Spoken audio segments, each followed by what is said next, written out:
창세기 두 번째 시간입니다.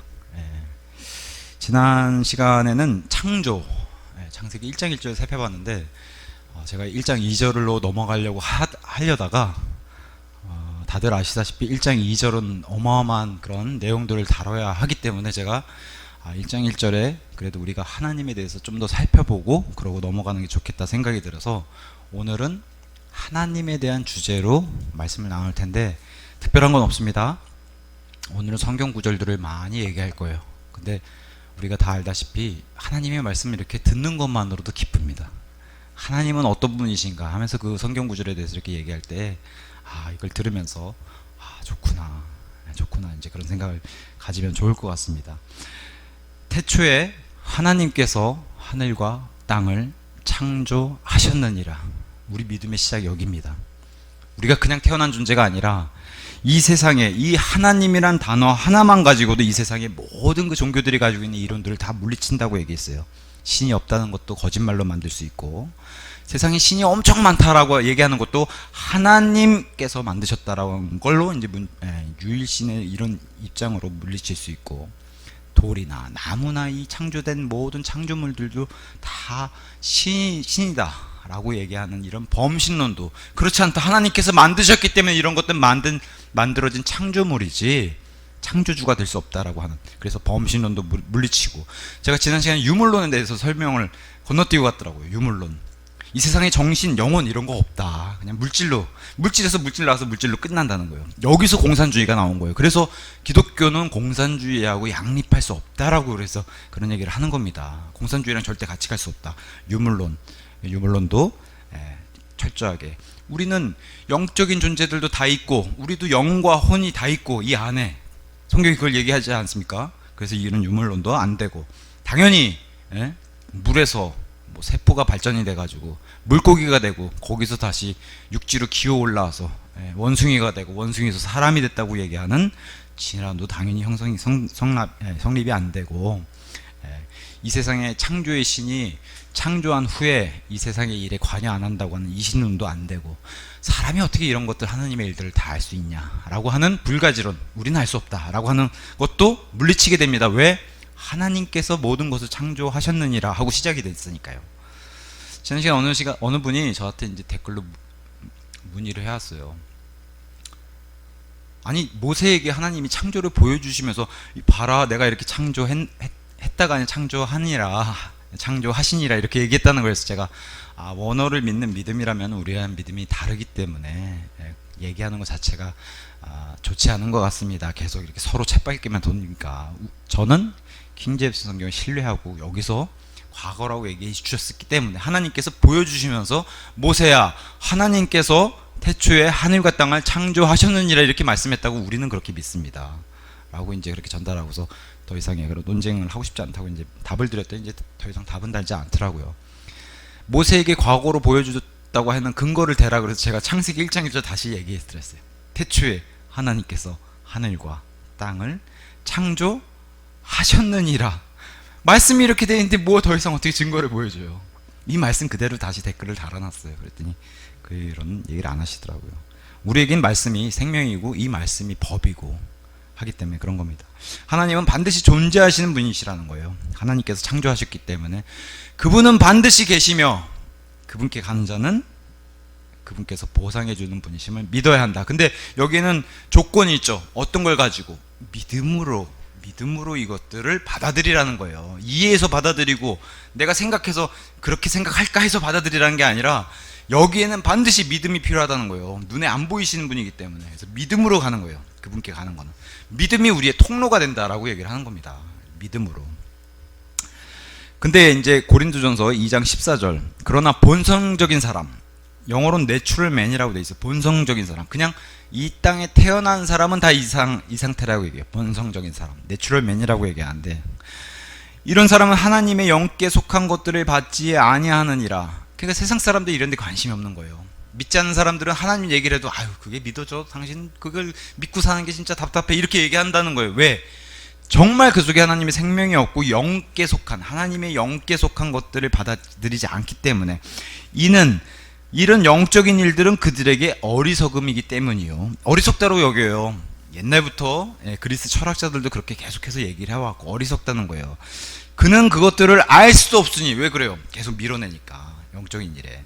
그것들은 영적으로 분별되어 있다는 거예요. 그래서 이 영적인 일을 아는 데 있어서 반드시 필요한 것은 하나님께 구하고 그분께서 주시는 하나님의 영께서 오셔야지만 이것을 알려줄 수 있고, 그래야지만 내가 하나님이 계시다는 사실을 받아들일 수 있다는 건데, 인간적인 생각이나 여기 한계에서 자꾸 하나님을 생각하려면 안 된다는 거예요. 영적인 일이기 때문에.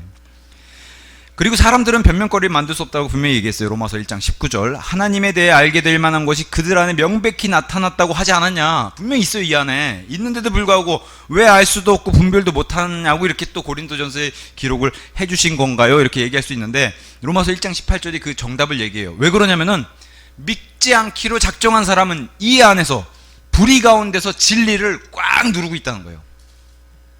누가 하나님이 계시지, 하나님이 창조하셨지 그러면 이 안에 꽉 누르고, 하나님이 어딨어? 없어. 하나님이 뭘 만들어 이거 다 생긴 거지, 그냥 이렇게 꽉 누른다는 거예요. 그걸 성경은 로마서 1장 18절에 불의 가운데서 진리를 붙잡아주고 꽉 누른다는 거예요.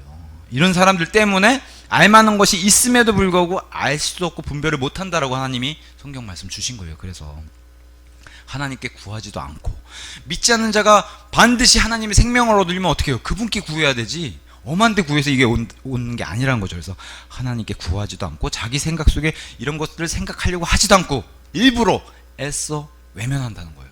일부러 생각도 두지 않고, 누가 얘기해주면 싫어하고. 그 최근에 무슨 치킨집인가요? 치킨집 사장님이 이 박스 안에다가 좀 이 사람이, 이 치킨을 먹는 사람이 예수님을 좀 믿었으면 좋겠다고 거기다 전도지를 넣나 봐요. 치킨 사장님이. 그랬다가 그 전도지 받고 기분이 나빠가지고 그냥 버리면 되잖아요, 자기가 안 믿으면. 근데 기분이 나빠가지고 그냥 JTBC 뉴스에다가도 신고를 해가지고 그게 뉴스에 나왔어요. 그래서 이런 식의 종교활동, 포교활동은 하지 안 하는 게 좋겠다라고 뉴스에 나왔단 말이에요. 그런 세상이에요. 옛날에는 그런 걸 받으면 그냥 에휴 왜 이런 걸 이 안에 넣자 하고 그냥 버리면 그만이었는데, 요새는 사람들이 견디지 못해요. 그게 영적인 일이 더 날린 그런 시대가 이 마지막 시대라는 거예요. 분명히 하나님은, 예수님이 말씀하셨죠. 구하라, 찾으라, 두드리라. 누구를? 하나님을. 그렇게 찾으면 반드시 너에게 하늘 아버지께서 구하는 자들에게 거룩한 영을 많이 주신다는 거예요. 구하면 반드시 주시겠다고 얘기해 주셨는데 안 찾는다는 거죠. 사람들이 불의 가운데서 진리를 붙잡고 그런 게 어딨어 하고 밀어낸다는 거예요. 그래서 고린도전서 2장 12절, 우리는 세상의 영을 받은 존재가 아니에요. 안 믿는 사람이 가지고 있는 것을 세상의 영이라 그래요. 그 세상은 누가 통치한다 그랬어요? 마귀가 통치하고 있는 거예요. 공중 권세 잡은 마귀가 통치하는 그 세상의 영을 받은 사람들이 불신자들이라고 얘기하는 거예요. 근데 우리는 하나님께로 오는, 오직 하나님께로부터 오는 영.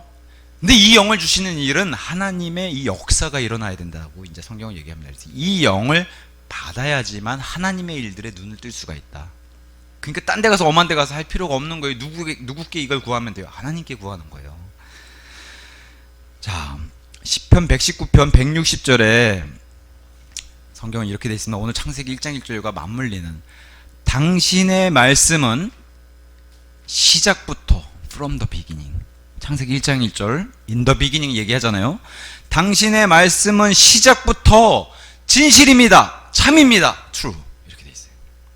거짓말이 아니라 창세기 1장 1절 이 시작부터가 하나님이 하셨기 때문에 이게 진짜지, 지금 과학자들이 주장하는 게 그게 가짜라고 얘기하는 거예요. 성경은 이게 정확하게 부딪히니까 사람들이 어느 쪽에 손을 들까 하다가 다 과학 쪽에 손을 들어서 지금 멸망하고 있다, 이렇게 얘기하는 겁니다.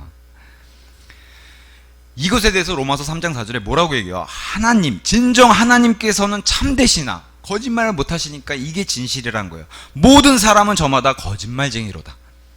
사람이 거짓말하는 존재지 하나님은 거짓말 못하신다는 거예요. 우리 하나님은 그래서 너무 거짓말하지 못하시니까 제자 중에 하나가 아우 제 아버지가 돌아가셔서 장사 좀 지내고 오겠습니다 했더니 아버지가 죽은 자다. 거짓말을 못하셔서 그런 거예요.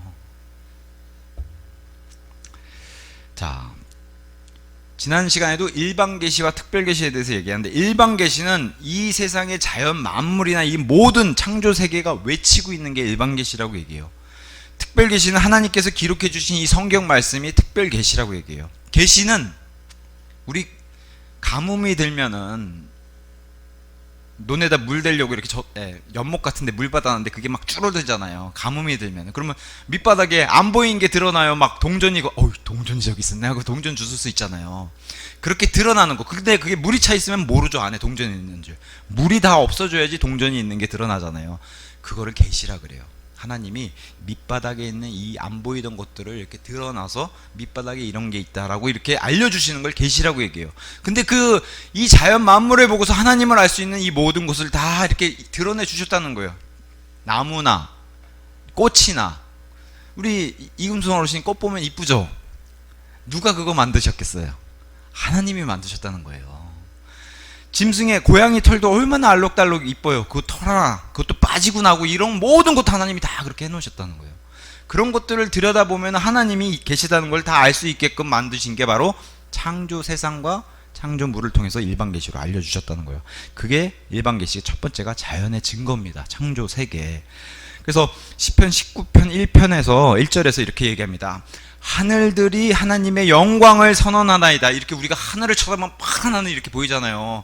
구름도 있고, 막 구름이 어느 때는 막 어마어마한 구름도 있고, 이렇게 뭉게구름도 있고, 솜털구름도 있고, 그런 모든 것들이 하나님의 영광을 선언하고 있고, 또 궁창이, 우주가 그분의 손으로 하신 작업을 보여주나이다. 이렇게 시편 19편 1절이 얘기하고 있고, 로마서 1장 20절에 세상의 창조 때부터, 창세기 1장 1절부터 그분께 속한 보이지 않는 것들은 분명히 보였기 때문이니, 하나님이 창조 세상, 창조를 하시고 난 이후에는 사람들이 눈으로 볼 수 있게 창조 세상에 다 보이는 것들이 분명히 안 보이시는 분을 드러냈다는 거예요. 꽃들 같은 데 보면은 꽃이 이렇게 알록달록하고 이쁜데 그걸 자세히 들여다보면 꽃 그 안에도 주름들이 다 있고 그런 게 다 있잖아요. 꽃들, 꽃잎들, 술.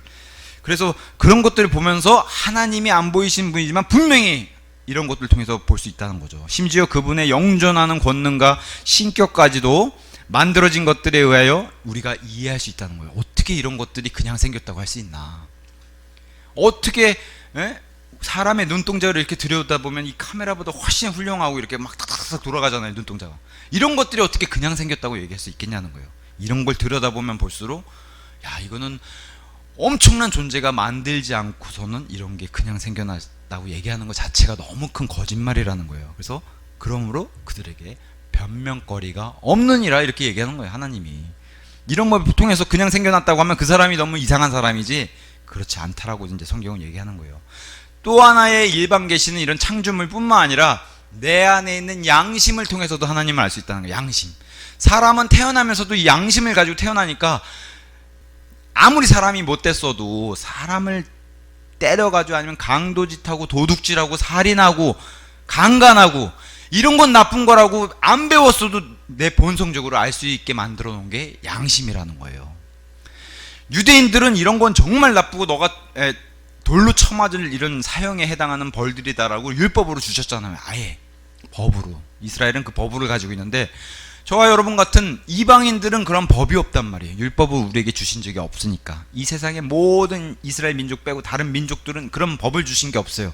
그럼 뭘로 심판할 거냐? 이스라엘은 율법이 있으니까 너 강간했어? 살인했어? 이거 가지고 심판할 수 있는데 우리는 그런 법이 없잖아요. 그럼 뭘로 심판하냐? 우리 양심으로 심판한다는 거예요.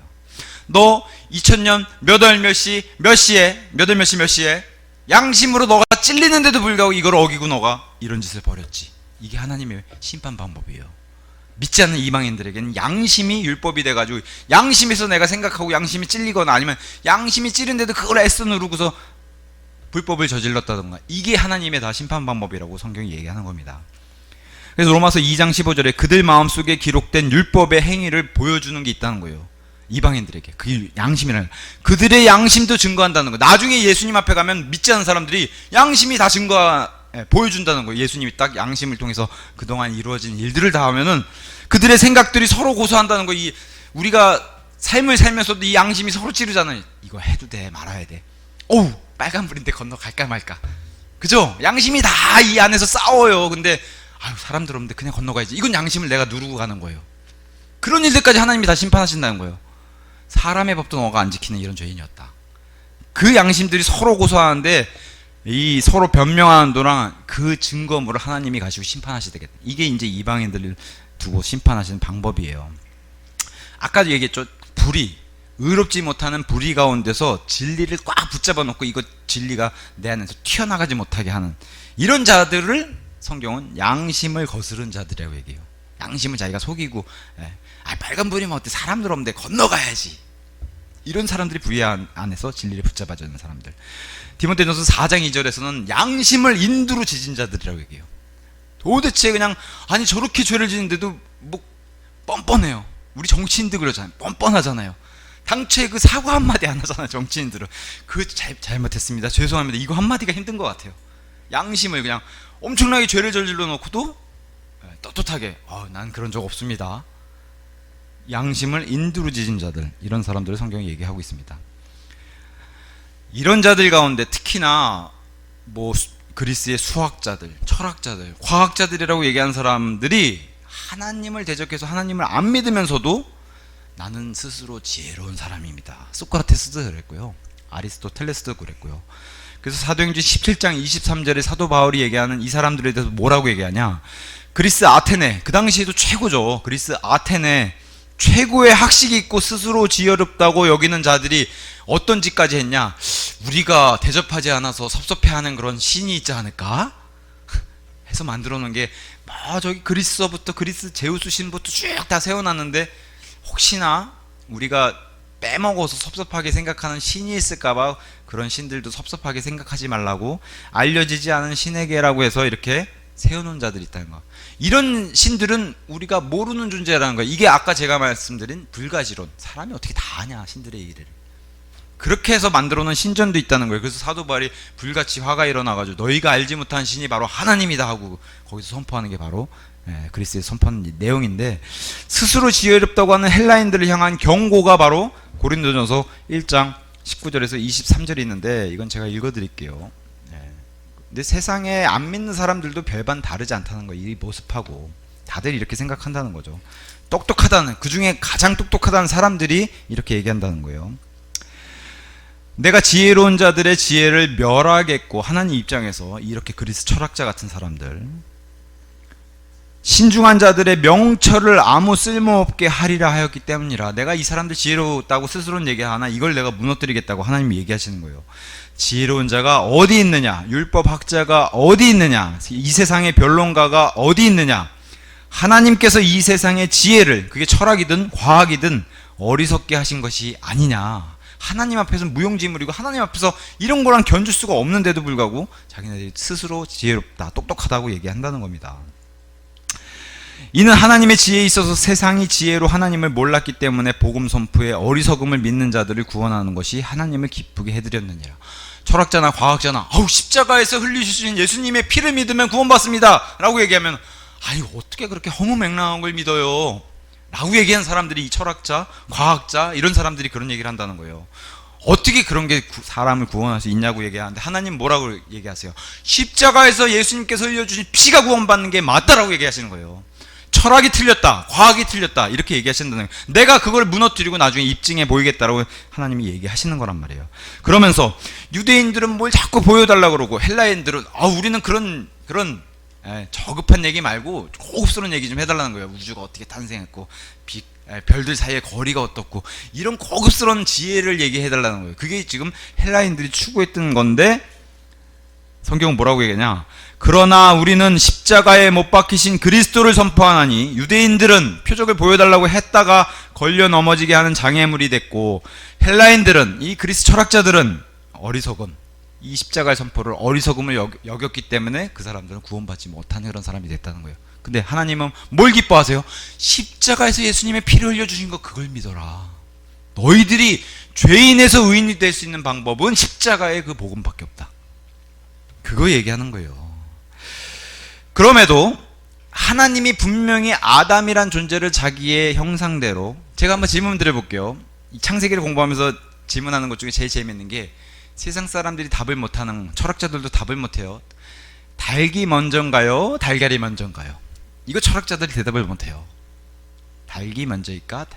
계란이 먼저일까? 성경은 닭이 먼저라고, 하나님이 닭을 창조하시고 계란을 낳게 하신 거예요. 아담은 30살 정도의 남성으로 창조하세요. 애부터 만들어서 키우신 게 아니란 말이에요. 완성품들, 나무도 한 30년 된 나무처럼 그 상태로 만드시는 거예요.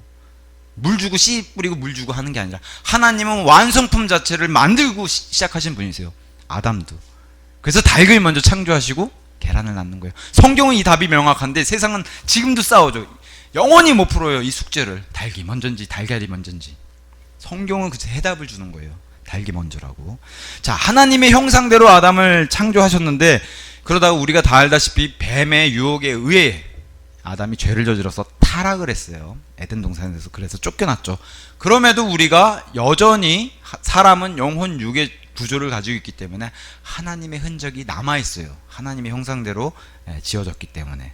그래서 뭐 흑인이나 백인이나 뭐 황인이나 이런 인종이나 또 아니면 문화나 사는 지역이나 이런 차이에 있어서 조금씩 차이는 나긴 하지만 우리 안에 차이가 없는 것 중에 하나가 양심이라는 거예요. 양심을 통해서 뭐가 옳고 그른지를 판단할 수 있게, 뭐가 선한 건지 뭐가 악한 건지를 양심이 가르쳐 준다는 거예요. 이방인들은. 아까도 얘기했다시피 살인하는 거, 강도, 강간, 심지어 동성애하는 거, 이거 나쁜 거라고 다 알고 있다는 거예요. 양심이. 본성의 사람도, 구원받지 못한 사람을 성경은 본성의 내추럴맨이라고 해요. 내추럴맨. 이 본성의 사람도 다 이 양심은 가지고 있기 때문에 이걸 다 알 수 있다라고 해요. 그래서 변명을 못한다는 거예요. 하나님 앞에 가면은. 자, 이런 게 일반 계시예요. 창조 세상, 내 안의 양심, 이게 다 일반 계시예요. 이걸 통해서 하나님을 더듬어 찾으라는 거예요. 뭔가 존재가 있을 것 같아, 이렇게 더듬어 찾으라는 거예요. 그렇게 해서 나아오면은 어떤 걸 발견할 수 있냐? 성경 말씀을 주셨다는 거예요. 여기까지 오라는 거예요. 그래서 이 특별계시 와서 여기서 특별계시 통해서 믿어야지 구원을 받는 거예요. 특별계시 창세기 1장 1절부터 뭐라고 얘기해요? 이렇게 더듬어서 그럼 뭔가 있지 않겠습니까? 왔더니만 뭐라고 얘기해요? 태초에 하나님께서 하늘과 땅을 창조하셨느니라. 하나님이 계시군요. 이렇게 오는 거예요. 특별계시까지. 특별계시는 뭘 얘기해 주냐면은 다윈의 진화론처럼 아무것도 없던 상태에서 뭐 햇빛 쬐니까 거기서 세포가 생기고 이게 아니라는 거예요. 그건 무에서 유잖아요. 생명은 생명이 날 수밖에 없다. 아까도 제가 좀 전에 닭이 생명이잖아요. 생명을 가진 짐승이잖아요. 그 가축에서 계란, 생명이 나오는 거지. 아무것도 없는 데서 생명이 나올 수 없다는 거예요. 근데 창세기 1장 1절은 모든 창조물은 하나님, 생명을 가지신 분이에요. 하나님이. 그 생명에서 생명을 나눠줘야지만 생명을 가질 수 있는 거지 어떻게 무에서 유가 나오냐는 거죠. 그래서 다윗의 진화론도 대단한 믿음이라는 거예요. 과학자가 얘기해 준 대로 믿는 대단한 믿음이라는 거예요. 진화론이 무에서 유를 믿는 거니까. 쉽게 말해서 죽음에서 생명이 나왔다고 믿는 게 진화론이에요. 근데 성경은 뭐라고 얘기해요? 그럴 수 없다. 생명에서 생명이 나오는 것이지 죽음에서 생명이 나오는 건 있을 수 없다. 물론 하나님은 하실 수 있겠지만 성경은 1장 1절부터 생명이 생명을 주셨다라고 얘기하는 겁니다. 그래서 진화론을 갖다가 저렇게 믿는 게 진짜 큰 믿음이다, 이렇게 얘기하는 거예요. 시편 36편 9절에 이렇게 얘기합니다. 당신께, 하나님께 생명의 샘, 거기가 원천이거든요. 생명의 샘이 있기 때문입니다. 그 생명의 샘에서 다 생명이 나왔다는 거예요. 그 생명의 샘의 원천이 하나님이시라는 거예요. 또 요한복음 11장 25절에 유명한 구절에 이 얘기를 하시죠. 예수님이 나는 부활이요 생명이라. 이 생명을 가지신 분이 생명을 나눠줄 수 있는 거예요. 또 요한복음 14장 6절에 나는 길이요 진리요 생명이라. 그죠? 내가 생명이 있기 때문에 너희를 생명이 있는 존재로 만들 수 있다라고 얘기를 계속 하시는 거예요. 요한일서 5장 12절 하나님의 아들이 있는 자는, 그걸 소유하고 있는 자는 생명이 있고 하나님의 아들의 생명이 없는 자는 생명이 없느니라, 이렇게 돼 있단 말이에요. 그래서 예수님이 보셨을 때 저 사람은 생명이 없으니까 죽은 자다, 너희는 생명이 있기 때문에 살아있는 자다, 이렇게 얘기하시는 거예요. 사람은 사람 눈엔 다 걸어다니고 다 일하고 밥 먹고 이렇게 보이는데 하나님 눈에는 어떤 사람은 누워서 계속 다녀요, 시체처럼. 어떤 사람은 진짜 일어나서 그 사람이 일하는 그대로 보이고. 그래서 하나님 눈에는 살아있는 자와 죽은 자를 다 보실 수 있는 능력이 있기 때문에 하나님은, 그래서 생명이 있는 자를 하나님이 찾으시고 그런 사람들을 기뻐하신다는 거예요. 그 생명을 찾는 사람들을 기뻐하신다는 겁니다. 오늘 하나님의 본성, 속성들을 계속 공부해 가고 있어요. 우리가 하나님이란 단어, 우리나라 말로도 참 묘합니다. 그리고 잘 번역해 놓은 단어라고 생각해요. 이것도 하나님의 허락을 주셔서. 하나님은 창세기 1장 1절에는 등장하지 않지만 우리가 다 알다시피 아버지와 아들, 아버지 하나님, 아들 하나님, 성령 하나님이 세 분이 확실히 계세요. 근데 이 세 분을 세 분이라고 얘기 안 하고 한 분이라고 얘기해요. 한 하나님, 한 분, 유일하신 하나님, 원 가시라고 얘기해요. 이 가시라고 하는 하나님이란 단어를 쓰잖아요. 우리도 이 세 분이 하나기 때문에, 그죠? 아버지와 말씀과 성령님, 이 셋은 뚜렷이 구별되어 있는 인격체를 가지는 존재들인데도 불구하고 이 셋이 하나라는 거예요. 근데 마침 희한하게 그 하나라고 한 단어에다가 님이라는 존칭을 붙여서 하나님이란 단어를 우리가 번역해서 쓰는데, 너무 이 하나님이란 단어가 되게 우리에는 좋은 단어예요. 그리고 되게, 그러니까 여호와의 증인이나 아니면은 천주교에서는 이 하나님에 대한 단어를 쓰지 않아요. 쓰지 못하게 해요. 뭐라고 얘기해요? 하늘님의 줄임말인 하느님이라고 들어보셨죠? 하느님, 하느님, 하느님. 이 하나님의 뜻, 이 교리랑도 부딪히기 때문에 거기서는 이걸 안 쓰고 하늘님에 대한 발음에 하느님을 써요. 성경은 하나님에 대한 그런 게 없어요. 성경에 우리가 쓰는 하나님은 이 하나님 안에 세 인격체가 들어있구나. 아들과 아버지와 성령님. 근데 다 각기 생활하시는데도 이 세 분이 동일하게 움직이신다는 거예요. 하나로. 이게 신비로운 일이에요. 그래서 이 GOD, 영어 GOD의 이 하나님은 성경에 4444번 등장해요.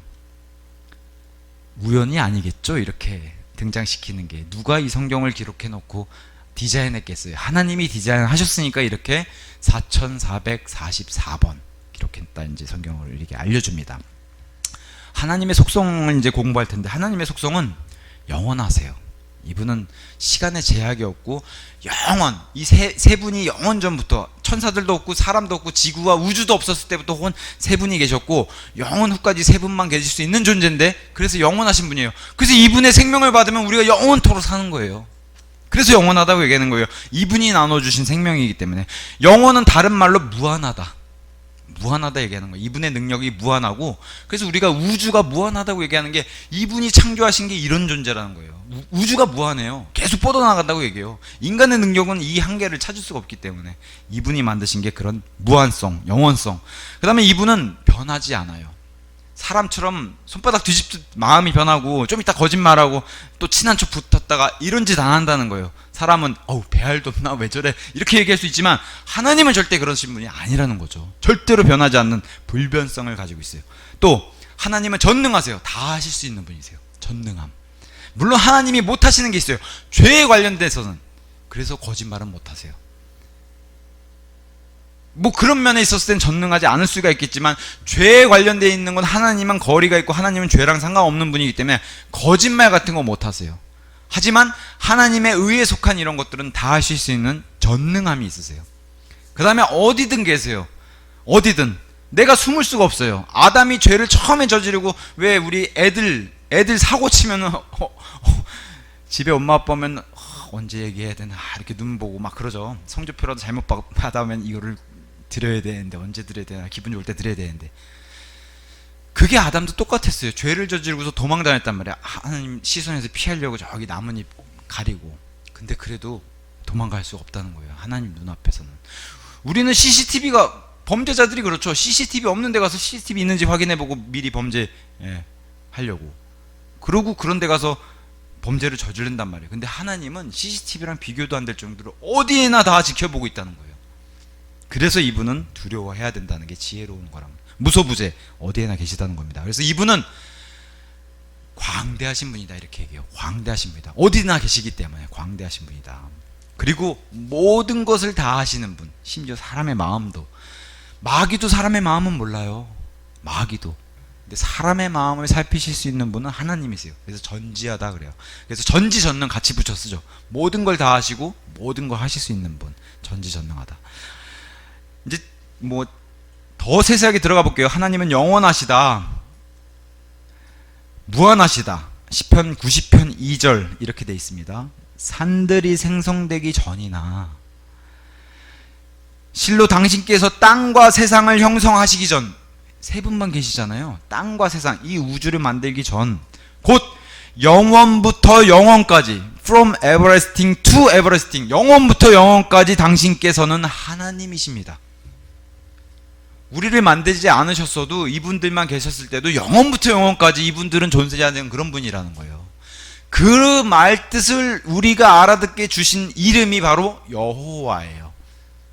나는 그냥 영원부터 있었고 앞으로도 지금도 있고 앞으로도 영원토록 있는 존재. 그 이름의 뜻이 이렇게 되고 그 이름이 여호와라고 우리에게 알려줬어요. 여호와.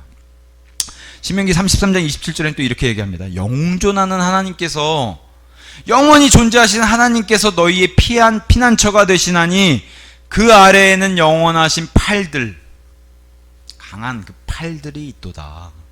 여기가 진짜 안전한 곳이라는 거예요. 우리가 뭐 건물을 그냥 튼튼하게 지고 해서 안전한 게 아니라 하나님을 믿고 그분 아래 거하는 게 진짜 안전하다. 사실 뭐 이 건물이 언제 무너질지 어떻게 알아요? 그런데 신뢰하지 말고 하나님을 믿고 있다면 설사 건물이 무너져 죽더라도 어디로 가요? 하나님 표로 천국에 가서 하나님과 영원히 거한다는 거예요. 이게 강인한 정말 최고의 안식처를 하는 거죠. 이사야서 50장 15절에서도 이렇게 얘기합니다. 영원, 이터니티. 영원에 거주하며 그의 이름이 거룩한, 홀리, 거룩. 이름 자체가 거룩하신 분이에요. 거룩이에요, 이름이. 하나님의 이름이. 거룩인 높고 우뚝 솟은 이가 이같이 말하기 때문이라. 하나님이 얘기하시는 거예요. 나는 높고 거룩한 처소 안에 거하며 또한 참회하고 겸손한 영을 지닌 자와 함께 거하나니 겸손한 자들의 영을 소생시키고 참회하는 이들의 마음을 소생시키려 합니다. 하나님이 거룩하시다는 것은 이렇게 분리시킨다는 거예요. 더러운 것하고는 하나님이 같이 있지 못해요. 그래서 천국에 갈 때는 더러운 걸 다 하나님이 버리시고 깨끗한 것만 들어가게 해주시는 거예요. 그러니까 우리 육신은 못 가요, 천국에. 영과 혼만 갈 수 있고 나중에 부활도 이런 육신이 아니라 깨끗한 육신을 입어야지만 하나님과 영원히 살 수 있는 거예요. 그래서 부활이 필요한 거고요.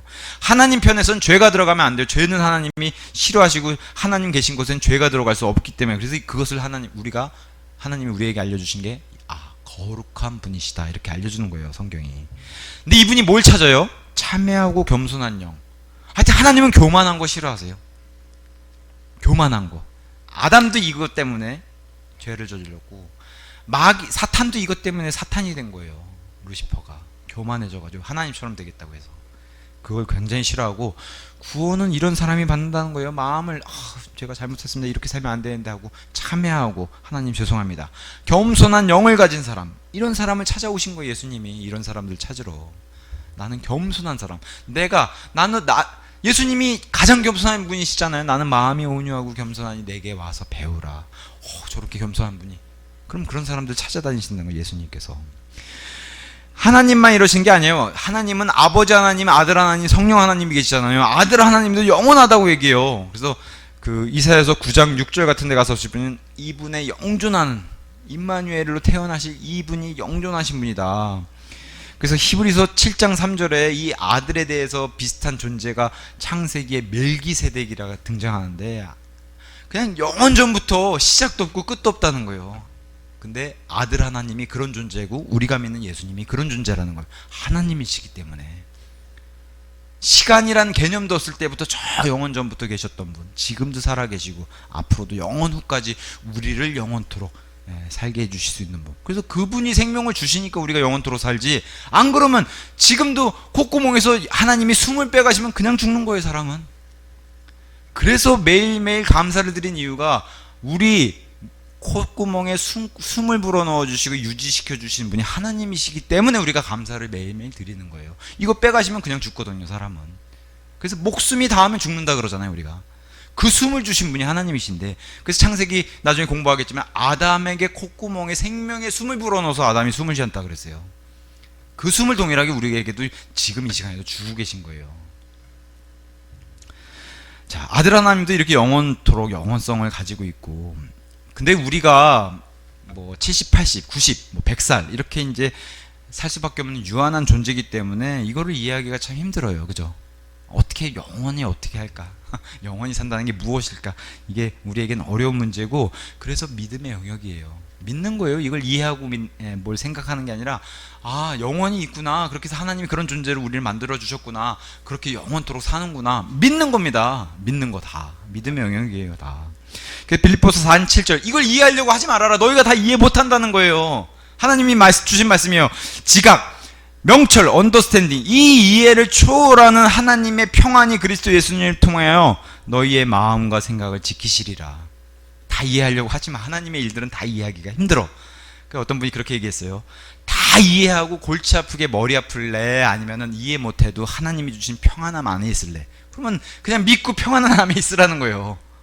이해를 뛰어넘는, 우리의 이해를 뛰어넘는 그런 분이시기 때문에 이걸 다 이해하려고 그러면 사람이 안 된다는 거예요. 그러니까 믿고 그분이 주시는 평안, 예수님 안에만 있으면은 평안한 거예요. 그죠? 이금순 어른이 예수님 안에만 있으면 평안한 거예요. 허부자 어르신데요. 그렇게 해서 평안함 안에 있는 게 낫지. 이거를 생각하면서 뭐 예수님 삼위일체가 어떻고 저쩌고 다 이렇게 해서 그러지 말라는 거예요. 모든 이해를 뛰어넘는 그분이 우리에게 평안을 주신다. 믿음의 영역이라는 거예요. 네. 또 하나님은 두 번째, 변하지 않으신다는 거예요. 그래서 말라기서 3장 6절, 이는 내가 여호와 주요 나는 변경하지 않기 때문이라. 변함이 없는 분이에요. 야고보서 1장 17절, 모든 좋은 선물과 모든 완전한 선물이 저마다 어디서부터 와요? 위로부터 와요. 햇빛, 물, 공기, 이거 없으면 다 죽는 거예요. 사람은 이걸 다 주시는 분이 하나님이에요. 근데 이건 너무 그냥 우리가 그냥 거저받는 건데도 너무 감사한 줄 모르니까 그냥 생기는 줄 알잖아요. 이거 다 하나님이 주시는 거란 거예요. 뭐라고 얘기해요? 이게 좋은 선물인데 모든 완전한 이 선물들을 어디서 주세요? 위로부터 온다. 곧 빛들의 아버지께로부터 내려오나니 그분께는 변함도 없고 회전하는 그림자도 없느니라. 이분이 그런 존재시라는 거예요. 변함이 없어요. 하나님이시기 때문에 거짓말하지도 않고 후회하실 일도 없다는 거예요. 다 아시고 하시기 때문에. 후회할 일은 뭐하러 왔어요? 다 아시는데. 아이고 괜히 했네. 다만 슬퍼하신다 그랬어요. 자기가 세운 사람들이 자기 속을 썩이니까 자녀들이 속을 썩인 거에 있어서는 똑같아요. 우리 부모들의 입장을 슬퍼하신다 그랬어요. 하지만 후회는 안 하세요. 후회하실 일을 하실 분이 아니죠. 후회하실 거면 전지전능한 분이 아니시죠.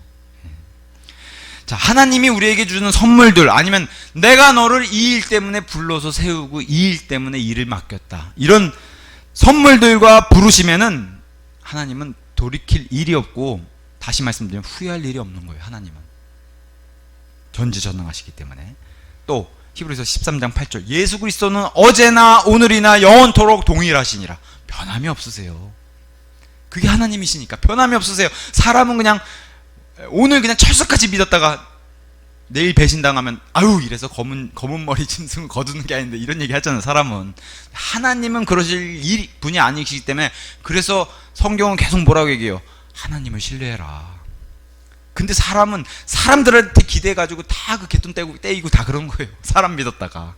하나님께는 그런 일이 없다는 거예요. 사람은 그런 게 있지만, 자, 하나님은 전능하시다는 거예요. 그래서 하나님은 욥기 42장 2절, 당신께서 모든 것을 저마다 행하실 수 있다는 것과 어떤 생각도 당신께 숨겨질 수 없다는 것을 제가 아나이다. 욥이 고백했어요.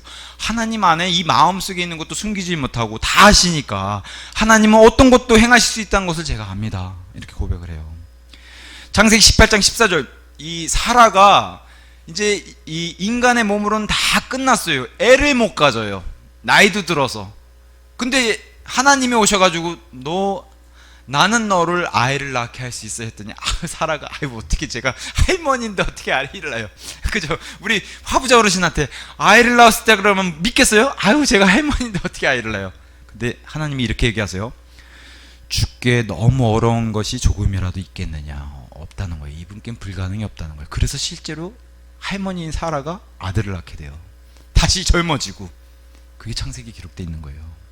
예레미야에서도 동일하게 이렇게 얘기합니다. 보라, 나는 주여 모든 육체의 하나님이로다. 나에게 너무 어려운 일이 어떤 것이라도 있겠느냐? 없다는 겁니다. 이분은 전능하시다는 거예요. 뭐든지 할 수 있다는 거예요. 그러니까 우리가 어떤 사람들이 참 무지하게, 이 스마트폰도 그렇고요, 자동차 보세요. 얼마나 부품이 많고 이게 대단하지 않습니까? 사람이 이렇게 위대한 걸 만들어냈어요. 그러면 하나님 보시기 웃는다는 거예요. 비웃으신다는 거예요. 그게 뭐가 대단한 거라고. 사람을 만들었는데, 나는 사람 안에 세포와 이거 돌아다니고 이 피 돌아다니고, 이게 훨씬, 이 안에 얼마나 많은 바이러스가 있고 면역들이 막 싸우고, 지금 이 시간에도, 그죠? 감기 바이러스 싸우고, 이게 훨씬 위대하죠. 차 부품 뭐 몇 개, 비행기 부품 쭉 늘어놓고 대단하지 않습니까? 하는 게 하나님 편에서는 아무것도 아니라는 거죠. 이분은 모든 걸 하실 수 있는 분입니다. 아까도 얘기했듯이 하실 수 없는 게 있다고 말씀드렸어요. 거짓말. 그리고 하겠다는 약속의 말은 취소하실 수 없다는 겁니다. 이런 건 못해요. 그러니까 우리를 구원시켜 주셨다, 내가 너희를 반드시 부활시키겠다, 이런 약속은 취소 못 하신다는 거예요. 하겠다고 약속하셨기 때문에. 그래서 하나님을 신뢰하는 거예요. 우리가 하나님은 손바닥 뒤집듯 거짓말하고 뒤집는 분이 아니시기 때문에. 자, 그리고 또 하나님은 무소부재하세요. 어디든 계시는 분이세요. 그래서 무한광대하시다 이렇게 얘기해요. 그래서 시편 139편 7절에서 12절이 성경이 이렇게 얘기합니다. 제가 당신의 영을 떠나 어디로 가리이까? 혹은 제가 당신의 면전을 얼굴을 떠나서 어디로 도망하리이까? 만일 제가 하늘 속으로 올라갈지라도 당신께서는 거기 계시나이다. 하늘에 계신 분이시니까요. 보소서, 만일 제가 지옥 속에 저의 침상을 마련할지라도, 지옥 속에 숨어서 안 보이는 것 같더라도 뭐라고 해요? 당신께서는 거기 계시나이다. 지옥에서도 다 지켜보고 계신 분이라는 거예요. 그래서 지옥에서 지켜보시는 분이 예수님이 이 유다 백성들한테 얘기해 주는 거예요. 지옥에 이렇게 참혹하니까 너희는 가지 말아야 된다라고. 그걸 지켜보시는 분이시기 때문에. 만일 제가 아침에 날개들을 취하여 바다의 맨 끝 부분들 속에 거할지라도 심지어 거기에서도 당신의 손이 저를 이끌시리니 당신의 오른손이 저를 붙드시리이다. 만일 제가 말하기를 어둠이 반드시 나를 덮으려, 어두우면 못 찾으시겠죠, 이렇게 얘기해도 밤조차도 저의 주변에서 빛이 들이다. 하나님은 다 보신다는 거예요. 환한 빛이 보이는 것처럼. 진정 어둠이 당신으로부터 숨지 못하나니 오히려 밤이 낮같이 빛나나이다. 어둠과 빛이 당신에게는 모두 동일하나이다. 우리가 깜깜한데 범죄를 언제 저질러요? 범죄가 보통 밤에 이루어지잖아요. 그게 범죄 저지른 사람들의 심리예요. 어두우면 사람들이 모르고 밤이 되면 사람들이 마음도 깜깜해지기 때문에 더 범죄가 많이 일어나는데, 그런데 못 찾겠죠 해도 하나님은 어둠이 빛과 동일하시다는 거예요. 하나님이 시선에서는 다 찾아낸다는 거예요. 그래서 아무도 변명을 못해요. 하나님 앞에 심판받으러 가면은 아무도 변명 못하고 다 제가 했습니다. 제가 했습니다. 이렇게 굴복, 무릎을 꿇고 시인할 수밖에 없다라고 성경이 얘기하는 겁니다. 자, 요한복음 10장 28절 29절에 가서 보니까 하나님은 모든 것보다 크신 분이시다 이렇게 얘기해요. 그럼 우주보다 크신 분이 맞겠죠, 이렇게 얘기하신 분이. 10장 28절 29절에 이렇게 합니다. 그리고 나는 그들에게 영생을 주노라. 그런즉 그들은 결코 멸망하지 아니할 것이요. 이것도 약속했으니까 절대 취소할 수 없는 겁니다. 아무도 나의 손에서 그들을 빼앗아내지 못할 것이라. 그들은 나에게 주신 나의 아버지께서는 모든 것보다 더 위대하시니라. 더 크다는 거예요. 그럼 우주보다 더 크셔야 되는 분이라는 거예요. 그래서 무소부재, 어디다가 계시는 분, 이렇게 얘기하는 겁니다. 아무도 나의 아버지 손에서 그들을 빼앗아내지 못하리라. 마귀도 못 뺏고 아무도 못 뺏는다는 거예요. 그래서 구원이 안전한 거예요. 이분 안에 있기 때문에. 자, 요한복음 3장 14절에 가서 보시면 하늘에도 계신데 땅에도 계시다고 이렇게 얘기해요. 예수님 보고.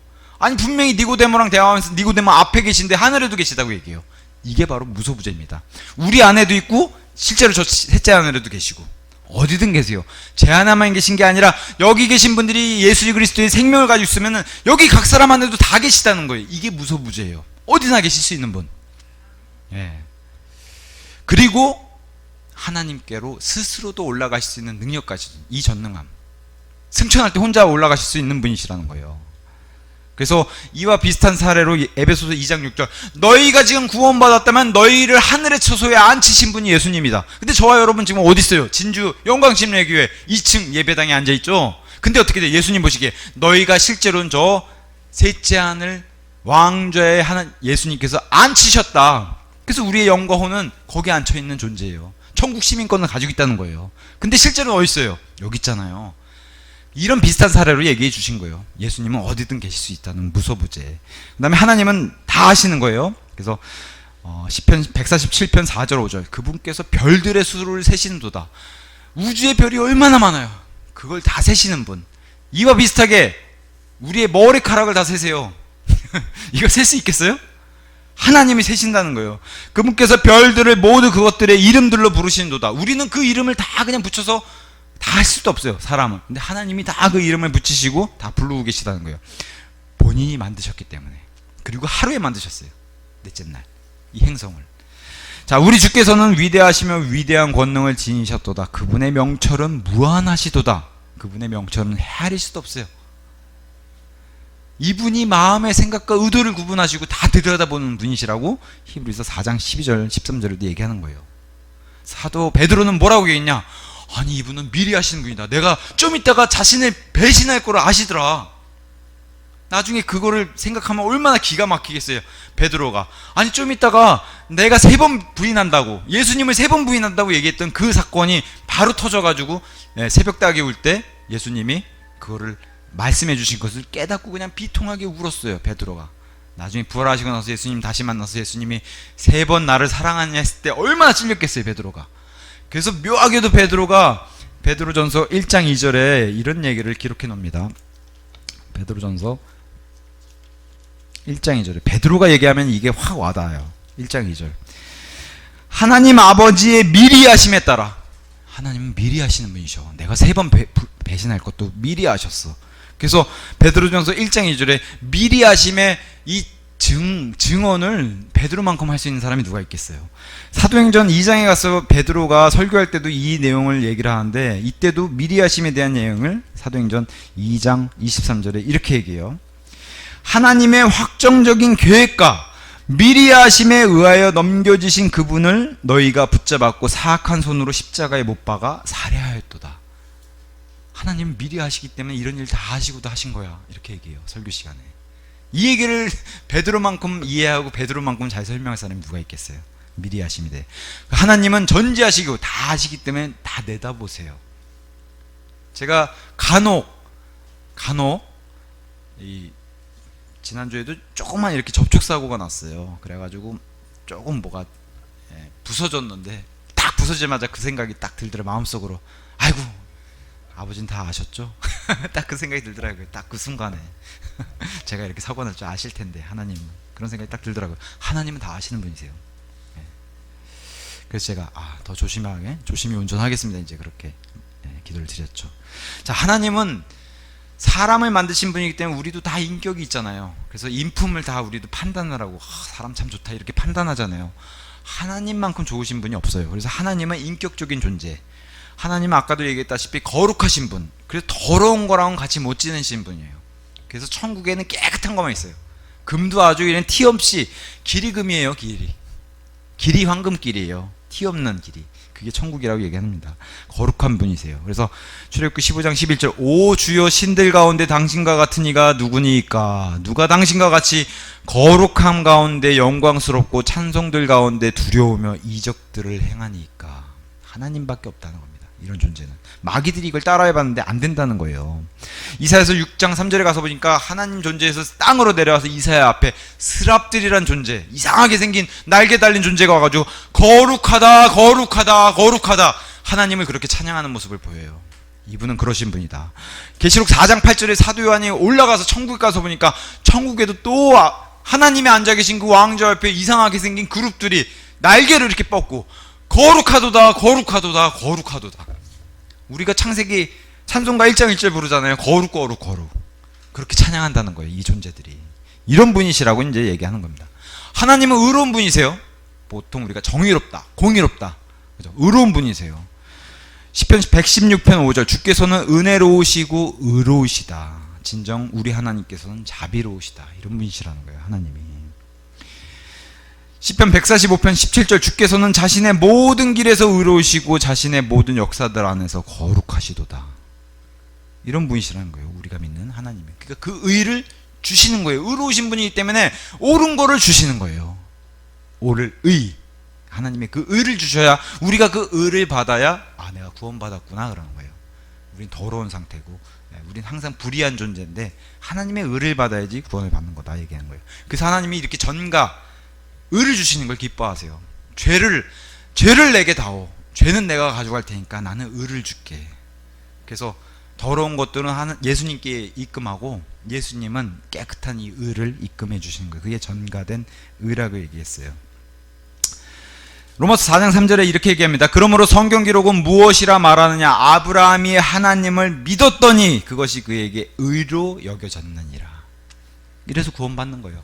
하나님은 믿음을 통해서 너가 나를 믿는구나, 이래서 의를 주시는 거예요. 옳거니 잘했다 이러면서. 그래서 신약에 넘어오면서 이제는 그 의가 그리스도의 믿음을 통하여 난 의를 받아야 된다. 이제는 아브라함이 믿었던 하나님은 하나님이었어요. 근데 그 하나님이 사람의 몸을 입고 내려오신 예수님으로 더 구체적으로 알려주셨기 때문에 우리는 예수님을 통해서 의를 받는 거예요. 지금도 하나님, 예수님을 내팽개치고 하나님을 찾으면 안 된다는 거예요. 그 하나님이 예수님이기 때문에 예수님을 믿어야 된다고 얘기하는 거예요. 그게 예수님이 이스라엘 땅에 와서도 그러잖아요. 내가 주다 너희의, 내가 너희 구약에 아브라함 믿었던 그 주 하나님이 나다라고 얘기하는 거예요. 예수님이. 그분을 믿어야 된다고. 하나님은 자비로우세요. 사람을 불쌍히 여기시고 벌 주는 걸 원치 않으세요. 그래서 이 자비롭다의 뜻은 마땅히 심판받을 수밖에 없는 존재들을 불쌍히 여기시는 거예요. 여기엔 이제 지옥 형벌이 들어가는 거예요. 그래서 불쌍히 여기셔가지고 나를 믿는 자는 이 지옥의 형벌에서 면제를 시켜주는, 이게 바로 구원이다라고 얘기하는 거예요. 그 의를 받아야 된다는 거예요. 그래서 시편 51편 1절에 다윗이 시편 기록한 건데, 그가 바세바라는 남의 남자의 여인, 이 여자에게 들어간 후에 예언자 나단이 그에게 와서 막 책망을 해요. 하나님 말씀 들고, 오 하나님이여, 당신의 인내함에 따라 저에게 자비를 베푸소서. 당신의 온화한 자비들의 허다함에 따라 저의 불법들을 지워버리소서. 이 예언자가 와가지고, 다윗 왕이시여, 당신이 잘못한 겁니다. 이게 뭐한 짓입니까? 이게 하나님 앞에서 두렵지도 않습니까? 라고 얘기했을 때 다윗이 그 얘기를 듣고 깜짝 놀라가지고, 내가 간통을 저질렀구나. 하나님 앞에 용서를 구하면서 16절 17절에 다윗이 이렇게 고백합니다. 하나님께, 이는 당신께서 희생제물, 제가 뭐 짐승 바치고 이런 걸로 만약에 용서받는다고 하면은 안 바쳤겠습니까? 어마어마하게 바치고 수천 마리 바칠 텐데, 그렇지 아니하였더라면 제가 그것을 드렸을 텐데, 당신께서는 이런 번제물, 이런 짐승들 태우는 거 크게 즐거워하지 아니하시나이다. 하나님의 희생제물들은 상한 영, 상한 마음, 하나님 앞에서 낮아지는 겸손, 죄송합니다, 회개하는 마음, 이게 중요하다는 거예요. 오 하나님이여, 당신께서는 상하고 참회하는 마음을 멸시하지 아니하시리다. 제가 정말 큰 죄를 저질렀습니다. 이게 중요하지, 짐승 바치는 거 이걸 하나님 기뻐하시는 게 아니라는 거예요. 하나님 뭐가 하셔서 그 짐승 바치는 걸 받으시겠어요? 마음을 중요시 생각하는 거예요. 그러니까 그 마음을 가지고 짐승을 바치라고 이렇게 법을 마련해 놓은 것이지, 하나님이 짐승이 뭐가, 이 짐승들이 다 하나님 건데 뭐가 아쉬워서요. 그죠?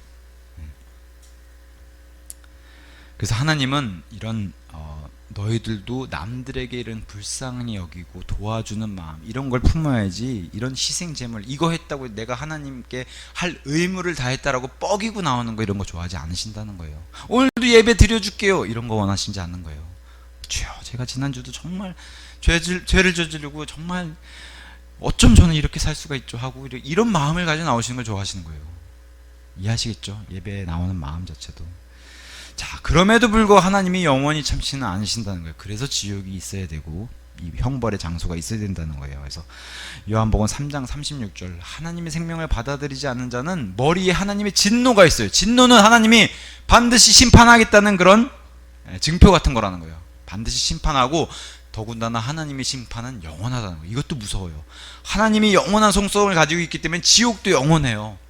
벌도 영원히 주는 거예요. 누가 보통 우리 학교 다닐 때, 제가 학교 다닐 때 선생님이 몇 대 맞으세요 그러면 다 머리 굴렸다가 옆에서 맞는 거 보고 저 세 대 맞겠습니다 하면 엄청 세게 세 대 맞고 끝나잖아요. 그렇게 해서 맞고 끝나면 얼마나 좋아요. 영원 무국토록 쉬지 않고 그렇게 계속 맞는다고 생각해 보세요. 얼마나 괴롭겠어요. 근데 그런 벌을 하나님이 속성이 영원성이 있기 때문에 계속 주신다는 거예요. 끝나지도 않아요. 그래서 지옥에는 절대 가면 안 된다는 거 예수님이 계속 얘기하시는 거예요. 절대 가면 안 된다.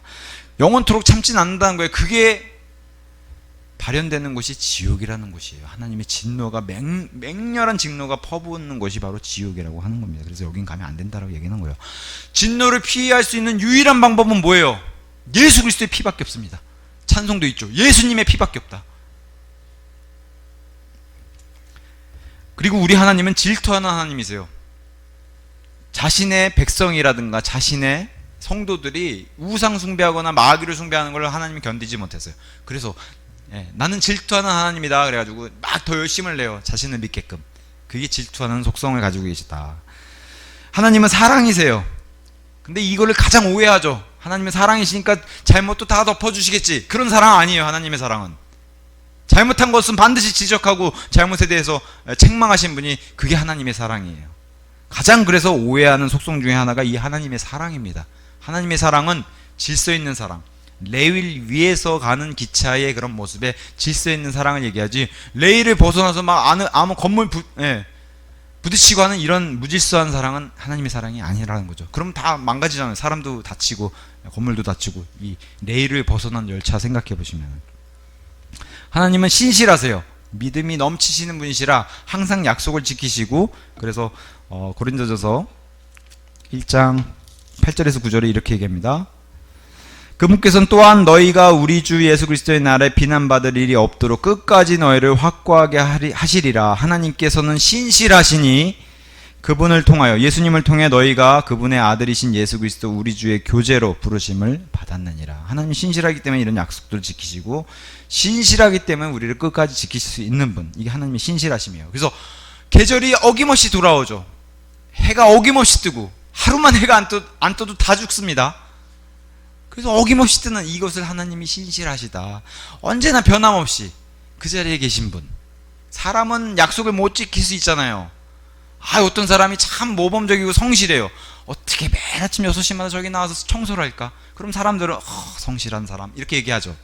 그걸 뛰어넘는 게 하나님이라는 거예요. 매일 아침마다 태양을 뜨게 해주시고, 어김없이 밤이 되면 태양을 지게 해주시고, 봄, 여름, 가을, 겨울 이 계절들을 항상 매년 돌아오게 해주시는 이 신실함, 그걸 하나님이 신실함이라 얘기한다. 하나님은 은혜로우세요.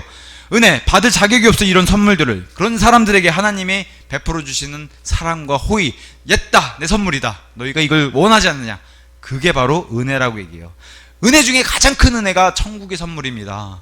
난 너희가 지옥 가는 걸 원치 않고, 그래서 베풀어 주는 게 자비. 자비와 지옥이 연결되어 있다면은 은혜는 천국과 연결되어 있는 거예요. 은혜의 선물은 천국이다. 그래서 은혜의 사람 노아, 그죠? 홍수에서 구출받은 노아, 예수님이 이 땅에 오셔가지고 은혜와 진리가 충만하시고 이걸 가져오신 분이다라고 얘기한 게 요한복음 1장입니다. 은혜가 충분하신 분. 우리 내 은혜가 너에게 족하도다, 충분하도다, 이 사도 바울에게 하신 그 은혜도 그 은혜, 주제가 은혜였습니다. 하나님의 은혜로 지금의 우리가 되었노라. 사도 바울의 고백이죠. 고린도전서 15장 10절. 나의 은혜가 너에게 충분하다. 우리 씨는 송구영신 예배 때 이런 말씀 나눴었죠. 나의 은혜가 너에게 충분하다. 자, 오늘은 하나님의 속성, 창세기 1장 1절에 등장한 그 창조의 하나님께서 어떤 분이신가 해서 그 속성을 쭉 살펴봤습니다. 딴 거 없어요. 그냥 성경 말씀은 제가 구절들만 쭉 얘기한 거예요. 성경에 있는 하나님의 속성, 하나님이 우리에게 알려주신 하나님의 알만한 것들은 다 기록해 주셨기 때문에 거기서 뽑아서 제가 말씀드린 거예요. 하나님이 이런 분이시다. 자, 이제 다음 주 예고를 하고 끝낼게요. 다음 주는 어마어마한 이제 1장 2절이 들어갑니다. 1장 2절. 예고편, 창세기 1장 2절은 그런 이론을 믿든 안 믿든 간에 이거 무슨 일이 터졌구나 하는 게 바로 1장 2절이에요. 그래서 카오스 상태, 혼돈 상태라고 얘기하는데, 예고편 제가 이사야서, 이건 성경들을 같이 찾아볼게요. 이사야서 45장 18절. 이사야서 45장 18절. 이사야서 45장 18절에 가서 보시면은 요 다음 시간 예고편은 이렇게 설명하고 있습니다. 자, 하나님께서 태초에 하나님께서 하늘과 땅을 창조하셨느니라. 창조했어요. 1장 1절에. 이사야서 45장 18절은 이렇게 얘기합니다. 이는 하늘들을 창조한 주, 진하게 돼 있죠. 여호와. 곧 땅을 조성하고, 여기 땅이 이제 창세기 1장 1절에 나온 땅이에요. 땅을 조성하고 그것을 만든 하나님이 친히 이같이 말하기 때문이라. 하나님께서 땅을 확고히 세웠도다. 하나님께서는 땅을 뭐라고 얘기해요? 헛되이 창조하지 아니하였느니라. 그죠? 창세기 1장 1절의 창조는 헛되이 창조한 게 아니라고 분명히 얘기하셨어요. 그는 땅을 거주하는 곳으로 형성하였도다. 창세기 1장 1절을 땅을 거주하는 곳으로 형성하였도다. 무언가, 그게 사람이든 아니든 간에 어떤 존재들이 그런 곳으로 만든 게 땅, 지구라는 거예요. 나는 주요, 다른 이가 아무도 없느니라. 내가 만들었다. 그렇게. 중요한 포인트가 뭐예요? 헛되이 창조하지 않고 거주하는 곳으로 형성했다는 거예요. 창세기 1장 1절이. 근데 1장 2절에 이게 사라져 버렸어요. 이해하시겠죠? 1장 2절, 이런 헛되이 만든 게 아니라고 얘기하셨는데 1장 2절에 뭐라고 얘기해요? 그런데 그 땅은 형체가 없고 공허하였으며 어둠이 깊음의 표현이 있었더라. 그리고 하나님의 영께서 물들의 표면이 움직이셨더라. 아니, 헛되이 창조한 게 아니시라고. 거주하도록 만든 곳이 형체가 없고 공허하고 어둠이 깊은 표면에 있었어요. 뭔가 문제가 생겼어요. 그죠? 자, 욥기서 38장. 욥기서 38장.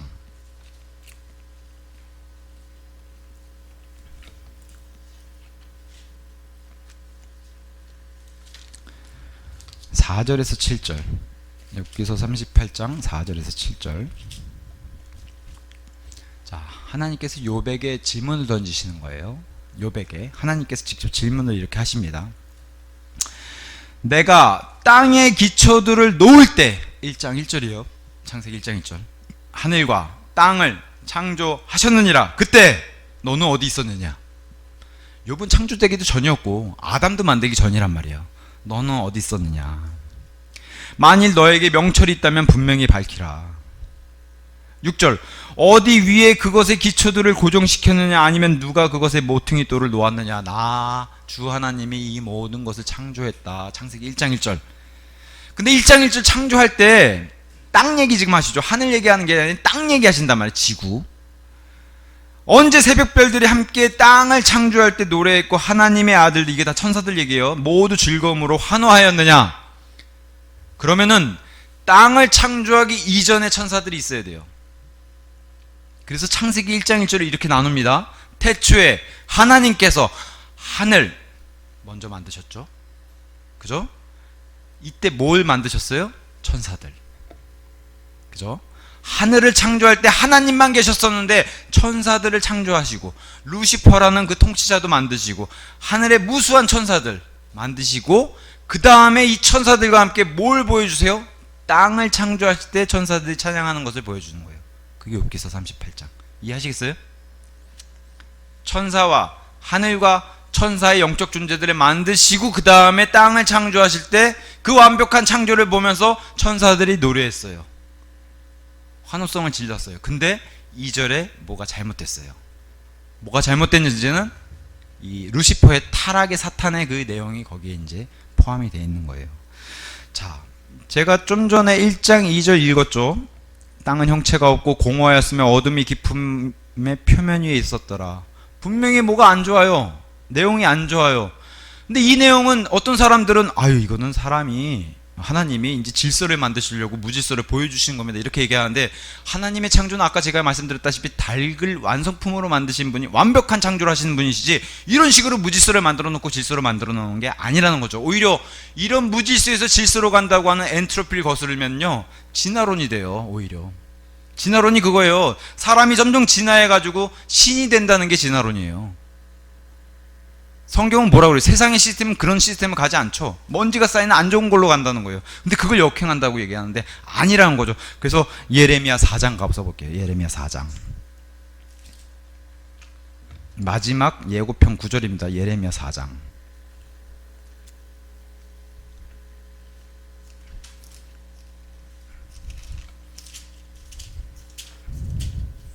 예레미야 4장 23절. 예레미야 4장 23절. 아까 창세기 1장 2절 한번 머리에 상기시키면서 한번 들어보세요. 예레미야 4장 23절.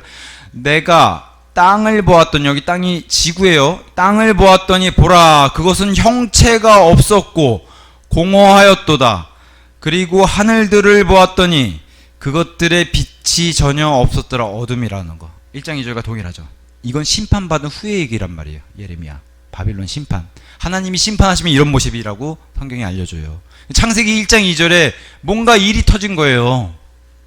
형체가 없고 공허하고 빛이 없고 어둠 가운데 있고 그 얘기를 하시는 거예요. 지금 1장 2절에. 그 얘기부터 다음 시간에 이제 본격적으로 해보도록 하겠습니다. 오늘 창세기 두 번째 시간 여기서 마치도록 하겠습니다.